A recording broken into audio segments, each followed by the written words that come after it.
Hello and welcome to another episode of Tea Time here with me, Meoni. We're doing this one live as we always do, just to let you know that. This is the video series where I get to sit down with you guys in my chair next to my computer in my office and talk to you as if you were right here. Because of course I cannot live stream, not for the lack of wanting to, but because where I live in this rural area just has the worst possible internet.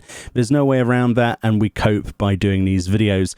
So here we are on yet another episode, and you'd think there'd be nothing to talk about, but more recently I got my character basically all combat roles up to level 80, and that's something I wanted to start with and just go through the motions and share my opinions and really an overview of what it felt like to get everything from 70 to 80 in this expansion, with the obvious handicaps that we have on hand and the new features they've added as direct features of the expansion. So I am of course talking about the trust system there, with the advantageous system that is, but at the same time the lack of a deep dungeon. Personally, I found that this one was a little bit more of a slog. I essentially did this on each combat role from level 70 back in Stormblood. We oranged out everything. Obviously, we had the two new classes, the jobs that we had to do this time around in Shadowbringers. But those were kind of easy in comparison to a lot of other things. We had plenty of content to get those characters straight back up to 70, and then they're on the same level pegging field as that of level 70 characters going into the expansion. So I found that really easy. There's lots of stuff such as Palace of the Dead. There is obviously Heaven on High, which I did a fair amount on my Gunbreaker and my Dancer, and also just dungeon spamming along with your roulettes. These are the main things that level those characters up. The way to 70 to 80 primarily involved me using main storyline roulette, so the main scenario thing every day that gives basically nearly a full level from 70 onwards, and then you do an alliance roulette and you basically have enabled yourself a level there with just those two roulettes. Now, the closer you get to 80 in the 78 range, that will not give you a full level, so you'll have to start doing the others. Essentially, what you want to do is your leveling roulette, if you can stomach it. Trials, if, again, you can actually stomach it. The MSQ roulette, even though it's 55 minutes or 40 if you're fast. And obviously trials and things like that. But for the most part, I would say that it felt much harder without a deep dungeon. Now, I have become one of those people that is heavily reliant on the features that Stormblood and Heavensward provided. Now, Palace of the Dead was just incredibly fast to get to level 50, okay? And Heavensward was exactly the same sort of situation. Getting everything to 50 through the Adventurer Squadron as well. Very, very easy. Levels came so quickly through the Adventurer Squadron. To not have that any further than it currently is kind of sucks. But then we were promised the idea of the trust system, which to me kind of represents a replacement for the Adventurer Squadron. Not quite, but it is a literal advancement of the same technology. You know, you'll have your 4-group mentality with your tank, your healer, and your 2 DPS, and that's pretty much how Adventurer Squadron works, and you mix and match depending on the role of your actual character.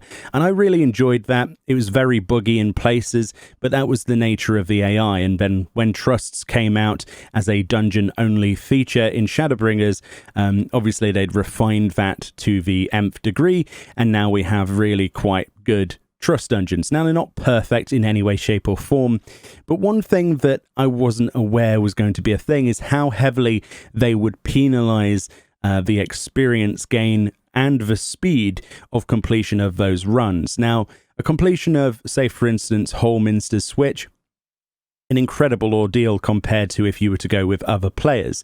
The experience is much lower.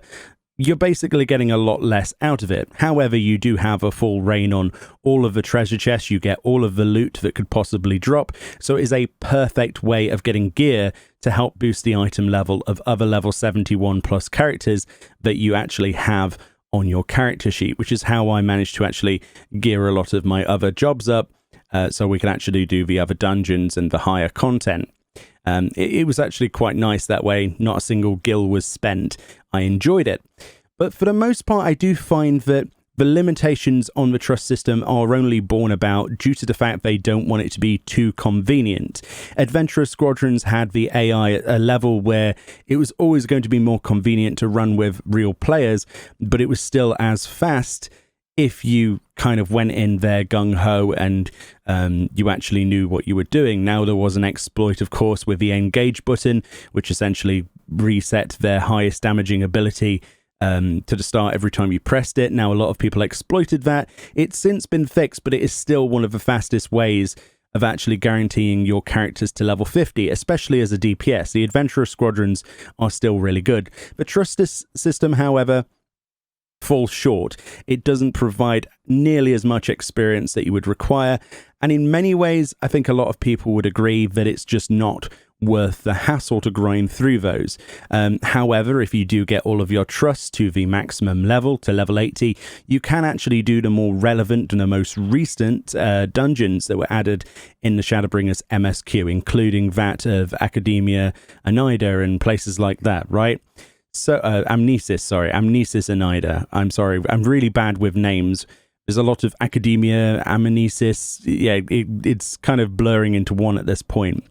But what I found trust useful for was picking off little bits of experience. It's sort of a mix of things did really help. But for the most part, I just found myself struggling. Once I'd done my roulettes for the day, once I'd done my Beast Tribe dailies for the Pixies in El Mag, obviously I was like, well, what am I going to do for my experience? Now, relative level dungeons spam was okay, but you also get the point where DPS queue times don't always match your current motives in the game. For example, a lot of the time I was playing, it was 2 in the morning, 3 in the morning, 4 in the morning. I have an unusual sleep schedule that's mostly born out of insomnia and other issues. And obviously, depending on what I'm doing in the day, I find it's calmer, much better to get footage at night when there are less players on, ultimately. But at the same time, you do run into the hazards of having no queue times and having none of your friends online to actually queue with you. I do actually have some American friends that have joined the FC and link shells, but again, you're relying on those people way too much, and I wanted to really do this myself. So it took me quite a few weeks. I'd say, at least 3 months of bit of on and off grind here and there with a mixture of Holminster switch to sort of carry those through to the mid-sections. In the end, though, I did end up doing Holminster switch runs instead of stuff like Mount Gould. And the reason for that is I didn't get enough item level from the dungeons on all of my characters' jobs. So ultimately, I resorted to, well, let's just do Holminster switch. A few of the occasions I accidentally deleted gear I needed for the item level to actually match with other players. So I ended up doing Holminster switch. Again, low level, but the experience is actually much faster than in some of the more complex dungeons. Doan Meg, for example, the second dungeon you reach, is actually really not a good dungeon to spam. It turns out that the trusts in particular have a real trouble with the second boss. It can be very fiddly. It's not impossible, but it's time consuming, and then you have to babysit NPCs that if you're not 100% of mind at the time and focused fully, then you can easily mess up and wipe repeatedly, and that's not something I could be bothered with. So mostly my grind to 80 on my jobs was through those methods, the trust system in Holminster switch and some other bits and pieces. The only way I managed to make that possible was much like when I did Eureka, and I enjoy Eureka because it's a senseless grind with an objective at the end, we've talked about this before, was to have YouTube on the second monitor. Now, if you don't have a second monitor or you play on a PlayStation, I consider that this would be a lot more tricky. If you have no other distractions, I'm sure it would be a lot more tasking for your mind to accept that kind of grind. And that's really what the deep dungeon system alleviated. The idea that, hey, there's lots of really cool classes and jobs in the game that we want people to try out, that we've adjusted, that we've given Shadowbringers love to, with various new spells and abilities and the role action system and Gunbreaker. Well, let's go and try that stuff out. In reality, I don't think it's been as acceptable for a lot of new players and veterans alike to really be bothered to pick up the Gunblade and go, oof, I've got to go all the way up there through this stuff and is not even a deep dungeon. Now, they have confirmed, because people will be asking, I say this all the time, there is confirmation from Yoshi P in one of the latest live letters that there will not be a deep dungeon series in 5.0. So Shadowbringers will not have a deep dungeon. What it has in replacement of that is basically just, I guess, the trust system, so you can do stuff with your NPCs. But personally, what I would like to see isn't necessarily them to go back on the idea of a deep dungeon. Fine, you want to save money from that, do it that way. Why don't we add an adventurer squadron system similar to what they already have, with very basic AI, but for the newer dungeons as well? Perhaps that's something they could look into. I don't know. I don't know if we're past the point of seeing more Adventurous Squadron updates, or if that's going to be planned for an overhaul in the future, but I personally would love to have something, anything, to actually further our levels. Now, if you remember last time Eureka had an independent leveling system, it turns out with the Bosja Southern Front and the Resistance Weapon series, the Eureka-like content they've scheduled for that, apparently, according to Yoshi P on live letters, is going to be basically having its own independent leveling system again, along with a similar system to the Logos actions, which are basically abilities you can only use inside that Eureka style instance as well. So there are lots of limitations and bits and pieces, but there's no confirmation whether or not the feedback was taken on board that a lot of people gave after Eureka was done, where a lot of people said that it would be really, really useful if we could do Eureka and actually use Eureka as a way of leveling up our alt jobs as well. Get some of the experience points pass on. It doesn't have to be a major amount of them. Just passively sort of filter those through the system and give us, I mean, even 10% of the experience that we earn from a mob would be better than nothing for that particular job. And especially when stuff like Baldessian Arsenal, the dungeon inside Eureka, was so advantageous to have certain roles and roles with obviously different Logos actions, it was quite beneficial to have a tank, for example. It would be nice to prioritize that incentive to actually get those leveled up for people. And I'm not sure why that person is standing inside me right now. Clearly I'm invisible. But anyway, I digress. But I really wanted to bring that up, that it was a struggle. It took me way longer than I think in any of the previous expansions and obviously the base game. That doesn't mean I hated it. I found that a lot of the level 80s, once I got them towards that, started to advance. There's lots of abilities that I really enjoyed. That's probably a discussion for another time, but I personally feel that the thing that really stuck out to me is how well they've advanced the melee in this game. Stuff like Dragoon used to bore the crap out of me, and now I actually really, really enjoy it. I found that Dragoon was one of the things I think they tightened up the most.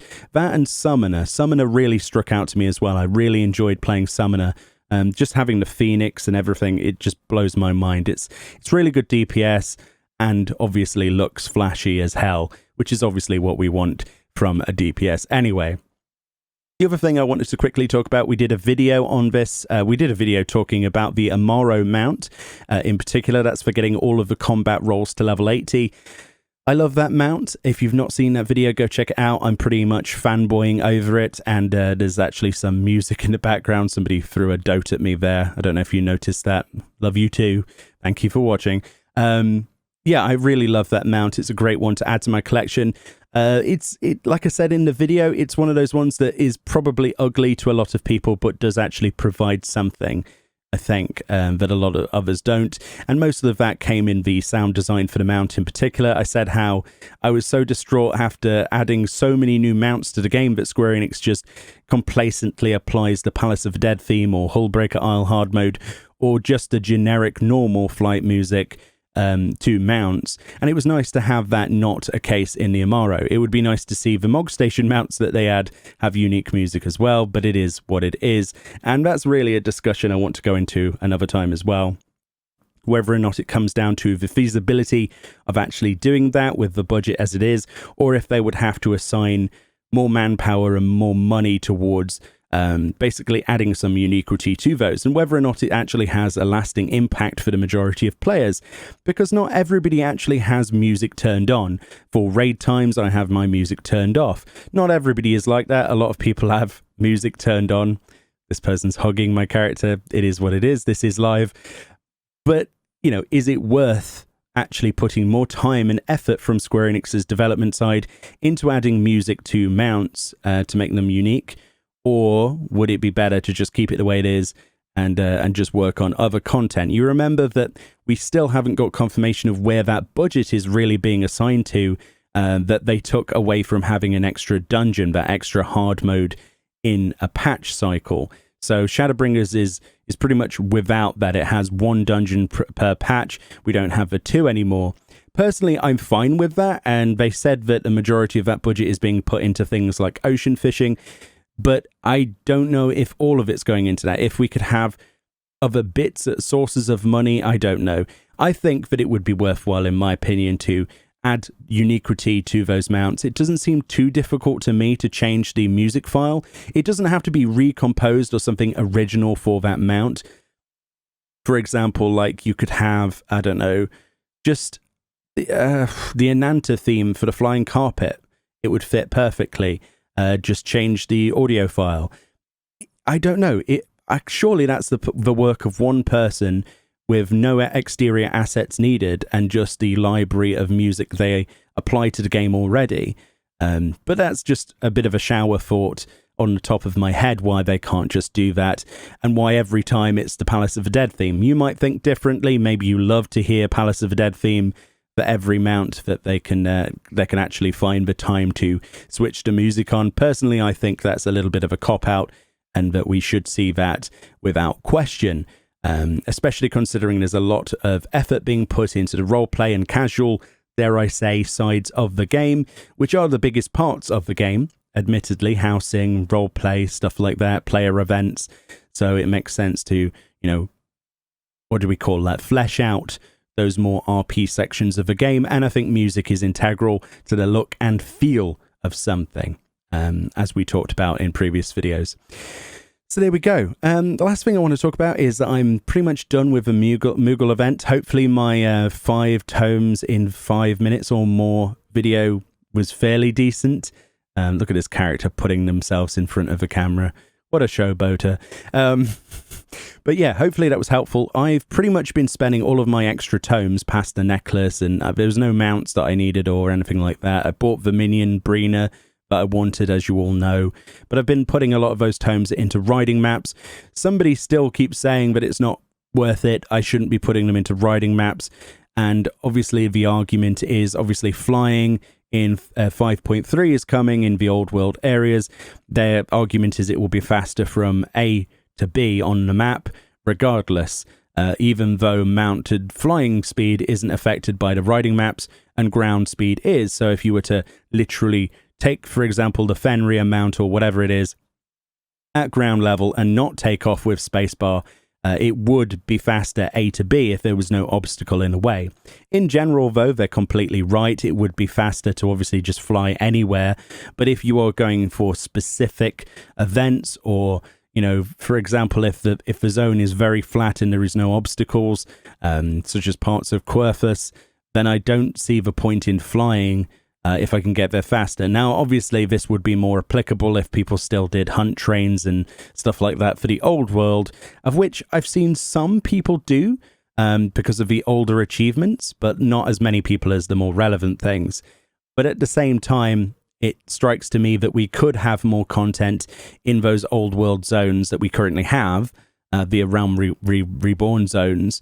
In the future, they might add new stuff to those zones. It's not like we're never going to see something new in any of those zones. It just isn't going to be that way. Every other MMO has done the same. They revisit it in some fashion, and I personally believe that's going to be the case this way, but we'll have to wait and see. But that's where I've been spending the rest of my tomes. Apart from that, I'm just waiting for 5.3. I'm more waiting for the next live letter. I believe later in the week, I'm going to get James back on. We're going to do a special tea time again, and we're going to give our predictions for the 5.3 storyline and predictions for the 5.3 content that we haven't seen. And hopefully we get information on that to back us up or to prove us wrong from the actual live letter when we actually get a date on that. Obviously, things at Square Enix are a little bit, you know, in the air, coronavirus, blah, blah, blah, real world situations, you name it. There's a lot of weird things happening This year couldn't get any worse, could it really? I mean, I don't know what June has in store for us, probably like an alien invasion at this point, but just know that I'm here, and I'm proud of each and every one of you, regardless of anything, skin color, nationality, religion. I really don't mind, because at the end of the day, we all play the same game. We all love the same things in this game, and we play it to get away from that world. So hopefully you're enjoying the content I'm putting out. I'm putting a lot more effort into things recently instead of just quantity. Hopefully the quality is showing off. There's a few bits and pieces I mess up here and there, but I'm trying to evolve, the content I already have, especially the lore videos, and hopefully that shows. But I'm trying to put all of my attention into that now and become a better YouTuber and, dare I say it, influencer. But anyway, lastly, I just want to talk about a couple of things before we finish off the video that are quite important. Firstly, that there are some scams floating about that you should be aware of, and this is a bit of a PSA. Obviously, you should never click on any links posted to you in the game. Currently, there is a horrific phishing scam where people send you what appears to be a petition link to a website, be it Twitter or Reddit, it varies. And essentially, if you copy and paste that into your browser external from the game, it will actually download a keylogger, amongst other things, and it will start logging your inputs, apparently, on your keyboard. This is how people have been locked out of their accounts, and essentially people are losing a lot of money. Their bank account details might be linked to that stuff. It's a really messy situation. So if you see a whisper from somebody in the game that has a number, like a URL in it, and obviously they're not a direct, even if it's your friend, right, you need to be aware of that, because people I've known on my friend list have been hacked recently, and I've had to report them. If you get that, you need to go into the options menu, the help section, and open a ticket, specify the character's name, and tell them exactly what the message entailed. Obviously, don't copy and paste anything, it's too risky, and then let a member of the support team deal with it. After that point, if they're in your FC, you might want to lower them or remove them.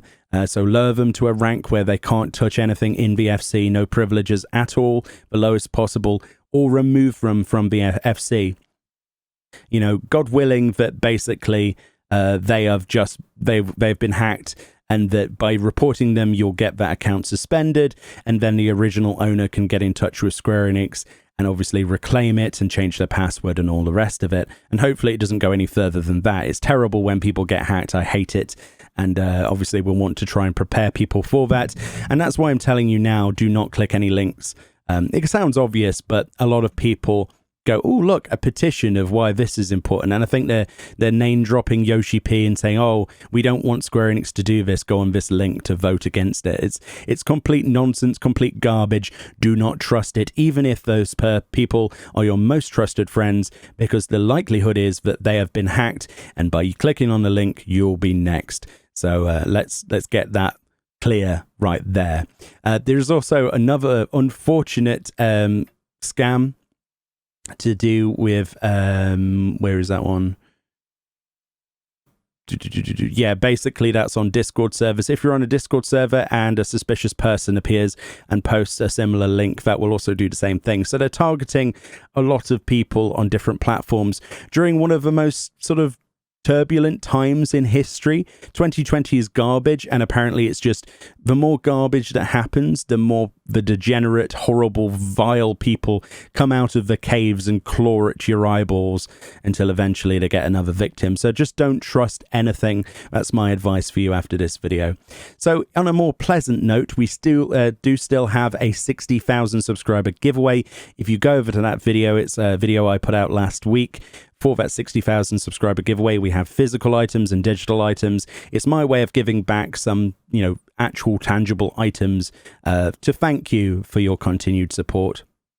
It really blows me away that people would press subscribe, and I believe we've got nearly 2,000 more since that video, which, I presume might be a direct result of the actual giveaway, but at the same time the analytics don't show that, and we had massive growth recently towards people actually subscribing and viewing and liking my content, and hopefully I can continue to create stuff that you continue to press the like button on, because it really helps me out, and yeah, makes this whole thing possible. So thank you from the bottom of my heart. And obviously we have the Patreons to thank. Every month these people give extra, and we also have the YouTube membership thing when you press join. Literally no benefits come really from pressing the join button, but you do get the same Discord access, and we will give you a Discord rank if you join through the join button. If you hate Patreon, then you can do it that way as well. There's lots of options to support me, and I am grateful for each and every one of you that does so, but also equally and more so grateful to you, the loyal viewers, regardless of your monetary support or not. You are supporting me through your viewership, and I love and respect each and every one of you. So it just remains to me to say, please stay safe, regardless of your current in real life activities. Know that not everybody in this planet, you know, is the same. We are all here for each other. And, you know, when it comes down to it, everybody is equal in my eyes. And let's try and spread that positive message going forward. Anyway, thank you kindly for watching. Hopefully you enjoyed this video. If you did, then feel free to check out the other stuff on the channel. And I'll see you all next time. Bye.